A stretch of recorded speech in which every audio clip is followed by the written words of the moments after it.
Hello, it's Angelo Caruso. I'm here with my pal Kurt David. How are you, Kurt? Hey, Michael, thanks for having me. We're going to talk today about a very unique brand that Kurt has, and we're going to pull examples of how he's done this to show you how you can build your brand, borrow some of these ideas. Nobody can steal what Kurt's done. He owns the market in this, and it's so clever. Wait till you hear about it. He's at kurtdavid.com, everybody. He's about to enter season 5 of a show. I guess we can call it a television show called From Glory Days. Do you call it a TV show? Yeah, television show, TV show, that was our primary thrust. We were looking at radio initially, but found the TV market to be working very well for us. Fantastic. When we used to talk about TV shows, it was always you're on CBS or NBC or ABC. And now television show is so many different things. It's of course all of those things, but it's cable television, and I think your show is on cable. It's YouTube, where you can get millions of plays, right? And it's also this thing called vlogging or video podcasting, or we hear different names for it. And I'm just so happy for you, man. You really hit a niche with this type of a brand, and we want to turn everybody onto it. So let's start at the beginning. You are, well, the premise is, tell us the premise of From Glory Days. Let's start with that, and then we're going to go into your background. Yeah, no, I appreciate that. Well, I think I have to start with my background and talk about the premise, unfortunately, because my background is an important part of the premise. I was a former professional basketball player, and like I tell people, I joke, I don't go by years, I go by pounds, and that was 30 pounds ago for me. Okay. Though my career is very pale in comparison to the athletes that I sit down with. And so since my career, I had my transition out of pro sports. And I had the idea many years later to sit down. I thought it'd be neat to sit down with other former pro athletes to hear about their story in life after pro sports. So that's what spawned the idea for my book. And I actually sat down with 20 former Detroit Pistons, Tigers, Red Wings, and Lions to interview them about their life after pro sports. And Michael, what I did, which was for me very important, was to look at athletes that found success after pro sports. In other words, it just wasn't that they had a life after pro sports, but who found success after pro sports. Right. And so I wrote the book, had those interviews, that came out, hit a regional bestsellers list. That, it really was amazing. I was surprised, to be honest, because for me, the motivation for writing the book was simply to help other athletes. I thought if somebody else could read that and it helped another athlete in their transition, that would be great. But it's turned into so much more. So did the book happen before you turned a TV camera on? Yes, absolutely. The book came out, initial publishing was in 2007, and a new edition came out in 2008. Okay. And our first TV show was in 2009. All right, I didn't know that. Also, if you're watching from another part of the world, the teams that Kurt is mentioning are all Detroit teams, Detroit, Michigan. And I think you're almost exclusively interviewing, at least at this time, Detroit or former Detroit athletes. Is that true? Yeah, most of them are former Detroit athletes. More and more we're getting national names, like this past season. Before in season 3, we interviewed Ray Lewis from the Baltimore Ravens, 2-time MVP, and other athletes as well. And so we have a combination. Some of the athletes out of Detroit actually are very well known as well. And sure, yeah. some guests we had this year. So for those of you watching at home, in the far corners of the globe, the Lions are the Detroit football team. The Tigers are the baseball team. Did you say Pistons, right? Pistons Basketball. Basketball, yeah, and hockey is the Red Wings. You haven't interviewed any female athletes that I know of. We have actually. We've actually had some. We had a former Russian Olympic gymnast on, Tatiana Gutsu, and Tatiana lives here in Metro Detroit, and so that's one of the things that helps us is have athletes that are living here in this area to interview them. And Tatiana was a gold medal gymnast out of Ukraine, representing the Russian Olympic team. And I figured if she's an Olympic Russian gymnast, she's like being a professional athlete. So we've had her on the show. We've had Manon Rhéaume, which is the first female NHL player. She was a goalie, played down in Tampa Bay. I didn't know there was one. Yeah, she was the first female in NHL. We've also had Stacey Lovelace, who played 13 years in the WNBA. So we've had a few. And as a father of daughters, I'm always looking for great former female athletes to have on the show. Excellent. You mentioned a few Russians, and one in particular that lives in Detroit. A lot of Russians come to live in Michigan because it reminds them of their weather. Yes, that's true. Very true. So let's pick up the bio again. So you, at this point, are retired from basketball, and the book takes off a little bit, at least regionally. And then you get this brilliant idea, and this is where the branding comes in, everybody. So you thought, well, I wonder if we could get these people in front of cameras. Is that the idea? Yeah, we realized that the book was, the concept of the book was much bigger than simply a book. So we thought, boy, we need to get another media out there. Love In it. this case, we were looking at radio, possibly TV, and the TV is what took. And we started off first season, very small potatoes, did 9 episodes, more of a local and regional, actually bicycled it throughout Michigan. The next season, we went on PBS, and we were in 8 different states on PBS with different athletes. And third season went very well as well. And we just completed our 4th season, which is airing right now throughout Metro Detroit. But the whole concept of the show is similar to the book, that we talk about athletes, about their life after pro sports, but more importantly, how did they recreate their success again? And we can talk about the exit stats of pro athletes. I mean, it's pretty sobering. And I don't know if this is a good time to bring those up, Michael. Yeah. So before we do that, though, this idea of recreation and branding is our subject for today. An athlete who retires has to rebrand all over again, because while people may relate to that person as an athlete, that existence, that identity is no longer. So now they become, I just read that Alex Rodriguez is stepping into the broadcast booth now that he's retired from baseball. But more than the rebranding, it's the shock of an early retirement and then the ramifications of maybe things not going as well as they might. And that's where the statistics come in, right? Absolutely. The adversity after pro sports is very sobering. First of all, I always tell people 100% of professional athletes ultimately lose their job, right? Undeniable fact, 100% at some point they're done. 25% of NFL players within the first year are broke. 78% of NFL players within 2 years are bankrupt. 60% of NBA players within 5 years are broke. And there's up to an 80% divorce rate from job loss to disaster. That can be the reality for these pro athletes. And so it's not simply, losing a job. It's, for many of them, it's losing a very serious income. It's losing their identity. Many of the athletes I speak with, that's all they've known, since 12, 10 years old. And all of a sudden now they've been playing the sport, it's over. And so at 25, maybe 30, if they're lucky, years old, they have a whole life of themselves that they have to rebrand themselves, recreate themselves. And so that's part of my mission, is helping, one, find out what are the commonalities of success, and two, and it's helping them get their story out there about how they did it. Well, we know we don't want to paint a picture that it's all gloom and doom for any retired athlete. A lot of them thrive in that environment, retired second careers and second identities. Absolutely. But recently, there's been another interesting dark side to retirement for athletes, and that is a lot of athletes retire because they're hurt. And if you're hurt, you're in pain. And if you're in pain, you take medication. Mm-hmm. And then this whole concussion thing that's been going on, mostly in the NFL, surprisingly not in other sports, even sports that are more dangerous than football, and there are some. Mm-hmm.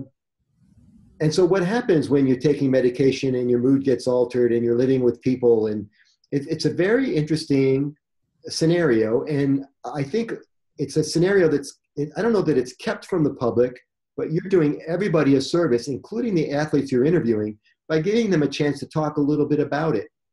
Fantastic. I love it. I had a chance to attend one of your sessions not long ago, and it is fascinating, right? The conversations that you get into with some of these guys. And some are more willing to share than others, yes?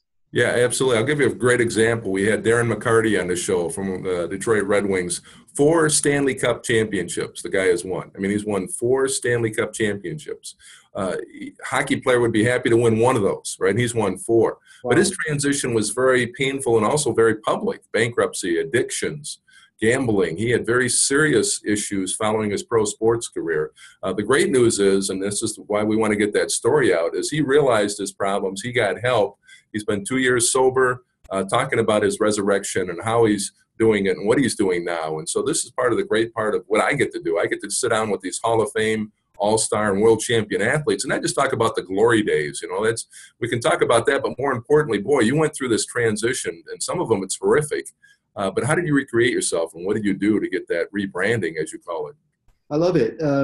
And the title of the show is From Glory Days. So it's not just the glory days. It's what's happened from After that glory point. days. Correct, yes. I love it. We're talking with Kurt David, everyone. KurtDavid.com, FromGloryDays.com. And you want to go to YouTube and watch some of these great videos and like them and comment and show support for your favorite former athlete, you'll identify with a lot of the interviews if you have issues of your own, if you've been resurrected yourself in some way, if you're retired and had to rebrand. It's a fascinating, fascinating niche. Tell me this, your favorite interviewer, favorite interview. You've been asked this question a million times, yeah? I get it asked all the time. Do you play favorites? Yeah, that's a great question, because there are so many. I mean, I've done 50 TV interviews up to this point now, Michael, and so there's so many great stories and interviews. I can tell you some that are the most impacting. Many of them are funny. Some have their own way of handling this questioning that I ask. But some of the most impacting, one was a hockey player out of Canada by the name of Doug Smith. Doug was the #2 draft pick for the LA Kings, came into pro hockey at 19 years old.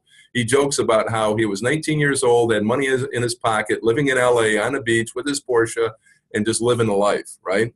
Well, then at 27 years old, 28 years old, Doug went head first into the boards during a hockey game, went from being a pro athlete to instantly breaking his neck, and talked about that transition from being a pro specimen, a physical specimen. All of a sudden he had nothing from the neck on down. And that transition and the darkness and everything that went through that, of the despondency and depression. But the great news is, and this is why I love about his story, is that isn't where it ended. He literally went from being a quadriplegic to realizing that he went from being a physical being. He started learning about spinal cord injury. He understood that his spinal cord was still intact, but it was the vertebrae around it that was shattered. And through 13 years of physical therapy and education, he learned to reattach his feelings and his legs. He's literally walking now again. He's got braces on, but he's walking. He's a motivational speaker and author in Canada. And his famous saying is, before as a pro athlete, my goal was to be the best in the world. That was my goal. But after this accident and everything I've been through in my journey, he realized my new goal is to be the best for the world. And so that's a very impacting, and I could tell you 49 more stories of great athletes and stories as well. Sure. I always like to ask the converse question when I interview people. So if I ask you who your favorite interview was, I'm inclined to ask you your least favorite. Do you talk about such things? Some of them are more challenging than others, depending on the athlete, depending on what their circumstances are. Some athletes want to open up, some don't. And so, I don't have a least favorite, but I can tell you honestly, there's been some that are more difficult because I have to work even harder as a mediator and a host to get the answers out. The same experience when I do interviews like this. The person may be a great person. They may have achieved great things, but if they're not interview friendly or they're not talkative, it can be a challenge getting that content out so the audience can enjoy it. It doesn't make them a bad person. It just makes it challenging. Think about it, Michael. If I were just to sit here and give you 1 or 2 word answers for every question you answer, that would be a long interview. I know. So who do you wish you could have interviewed? And I guess now we're talking about the deceased, right? People you'll never be able to get to talk to. Yeah, in fact, some of the people I have interviewed are deceased now, unfortunately. And so, I feel very fortunate that that's happened for me. I mean, there's some local favorites that I have that I want to do before they do pass away. Yeah. But, I guess if there was one athlete that I would say, boy, I wish I would have got him before he passed away, there's a few of them. I'm a basketball player, so there's some basketball players that have passed away, and unfortunately, some of them are big guys. I mean, us big guys don't have a good mortality rate, unfortunately. And so some of these guys were great, Hall of Famer, world champion type athletes that played, and unfortunately, I won't have a chance to interview them. Yeah. I was at the library last night, and I saw a new book out by Gordie Howe's son. Mm-hmm. Gordie Howe, of course, a famous Detroit Red Wing hockey player and now deceased. And it's interesting how you're helping create legacy for these athletes in the same way Gordie Howe's son is creating legacy for his father. I don't know that Gordie Howe ever wrote a book, but his son wrote a book about him. And I think for those of us that have what we call the power of the microphone, we're almost obligated to help people create legacy and help people learn from other people's lives, the good and the bad. And I'm just so proud to know you. You do a great service for the Detroit community, and now that community is becoming larger thanks to the power of video. Well done. I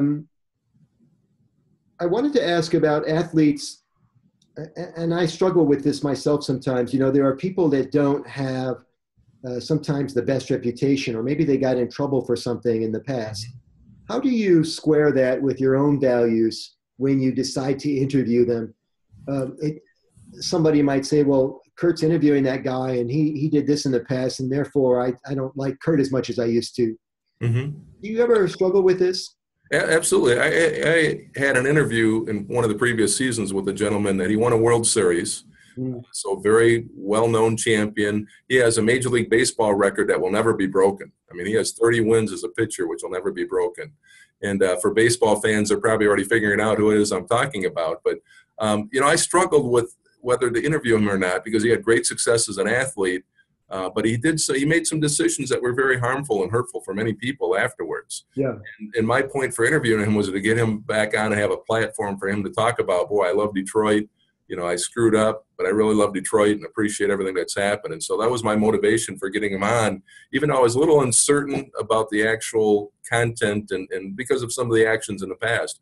But, I guess you can look at all of us, and we've all failed. We've all had, poor decisions. And so using that as a litmus, I guess I wouldn't be able to be a host if that was the case. Yeah, and it's more, the water's actually deeper than that because sometimes I worry, I interview somebody who's got a very clean record, upstanding citizen, and then he commits this serious transgression, and now the video's out there, right? Mm-hmm. So I'm asking you, Kurt, don't do anything wrong in the next few years. It's funny you mention that because everything I go into, I have a morality clause that we put into our agreements, and so this will be our mutual morality clause. How's that sound? I love it. Thank you very much. So KurtDavid.com if you want to see more about Kurt. His background, the book itself. You can easily search him on YouTube and find these great interviews that we're referring to. And you're not only looking for more viewers, which you get easily because of the terrific content, but there are sponsorship opportunities for anybody that wants to get involved with the show. Now, we don't have to get into the dollars and the details. They can just contact you at your site for that.